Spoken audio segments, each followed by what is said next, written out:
Sir, you have been a part of so many amazing यार franchises Hindi में also. बोल, अंग्रेजी नहीं आती। Okay, sir. नमस्कार। लगता है नाना पाटेकर नहीं सुधरेंगे।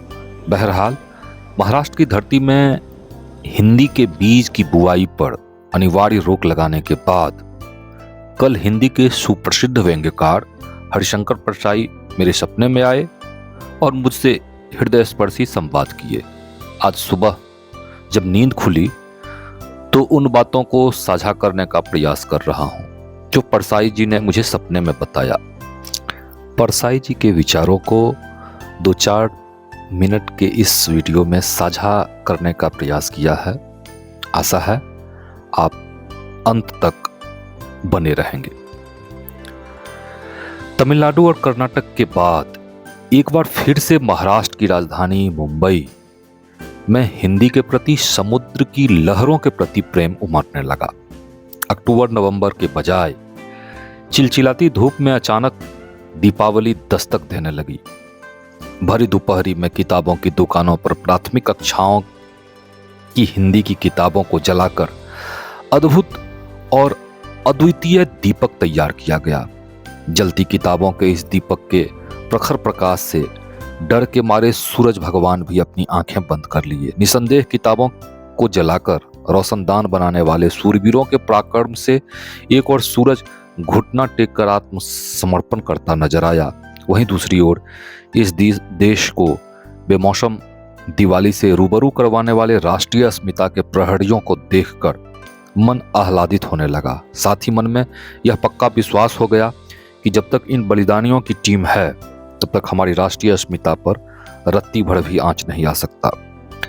हरिशंकर परसाई ने आयरिश कवि टॉमस डेविस का उल्लेख करते हुए बताया कि वे कितना मूर्ख थे जो ये कहा करते थे कि कोई राष्ट्र अपनी राष्ट्रभाषा को छोड़कर राष्ट्र कहला ही नहीं सकता।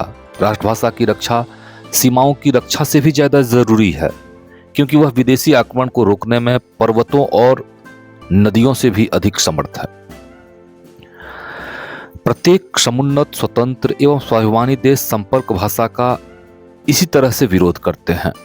अपने आप को समुन्नत और विकसित देश मानने वाले इंग्लैंड, अमेरिका, फ्रांस, रूस, चीन, जापान जैसे देश मानसिक दिवालियेपन का आज शिकार हैं, जो एक भाषा के विस्तारवादी नीतियों को स्वीकार कर लिया है।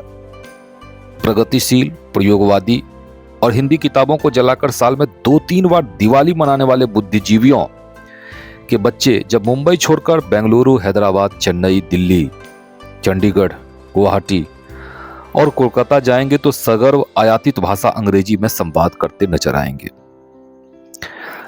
समझ में नहीं आता कि इसी मुंबई से महात्मा गांधी ने 1942 में अंग्रेजों को भारत छोड़ने का आह्वान क्यों किया। आज अगर अंग्रेज यहां होते तो अंग्रेजी का चतुर्दिक विकास होता।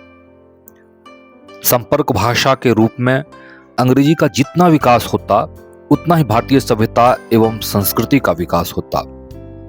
वाकई सारे जहां से अच्छा हिंदुस्तान हमारा इसलिए है क्योंकि हमारे यहाँ ना तो कोई एक राष्ट्रभाषा है और ना ही कोई स्वदेशी संपर्क भाषा। और हाँ, हिंदी फिल्म इंडस्ट्री के धन कुबेर आज अपने अपने ओठों पर चुप्पी के फेविकॉल लगाकर सुविधाजीवी बने हुए हैं। आखिर प्राथमिक कक्षाओं को हिंदी की किताब जलाकर साल में 2-3 बार दिवाली मनाने वाले महापुरुषों को पद्मश्री और पद्म विभूषण दिलवाने की अनुशंसा ये बॉलीवुड वाले क्यों नहीं करते? कहीं बॉलीवुड इस बात से तो मन ही मन आह्लादित नहीं है कि आने वाले दिनों में उन्हें लतियाकर अरब सागर से बंगाल की खाड़ी में शिफ्ट कर दिया जाएगा। खैर, किताबों को जलाकर दिवाली मनाने वाले नवनिर्माण के ये पुरोधा शायद यह नहीं जानते हैं कि खड़ी बोली हिंदी जिनका आज प्रचलित स्वरूप है वह पश्चिमी उत्तर प्रदेश और दिल्ली तक ही सिमटा है। शेष जगह खड़ी बोली हिंदी थोपी गई है। उत्तर प्रदेश को ही ले लें तो ब्रजभाषा और अवधी जैसी समुन्नत भाषा है और ये भाषा राम और कृष्ण की भाषा है। बिहार में भी मैथिली ब्रजभाषा और मगही है। राजस्थान में मरवाड़ी और राजस्थानी, हरियाणा में हरियाणवी, हिमाचल प्रदेश और उत्तराखंड में हिमाचली, गढ़वाली, कुमाऊनी और पहाड़ी। छत्तीसगढ़ में छत्तीसगढ़ी, मध्य प्रदेश में बुंदेली, बघेली, मालवी और निमारी। इन सभी राज्यों ने सिर्फ इसलिए बलिदान दिया ताकि भारत की एक अपनी ऐसी स्वदेशी भाषा हो जिसके माध्यम से कश्मीर से कन्याकुमारी तक और गोवा से गुवाहाटी तक भारत का जन गण मन विचार विनिमय कर सके।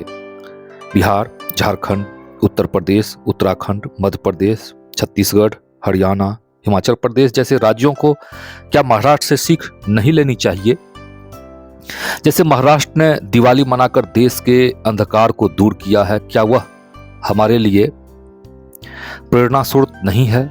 20-25 सेकंड वाले कंटेंट व रील्स वाले इस युग में आपने मेरी 4-5 मिनट की बकबक सुनी, इसके लिए आभार, वो भी हृदय से आभार। मिलते हैं अगले अंक में। ओम शांति।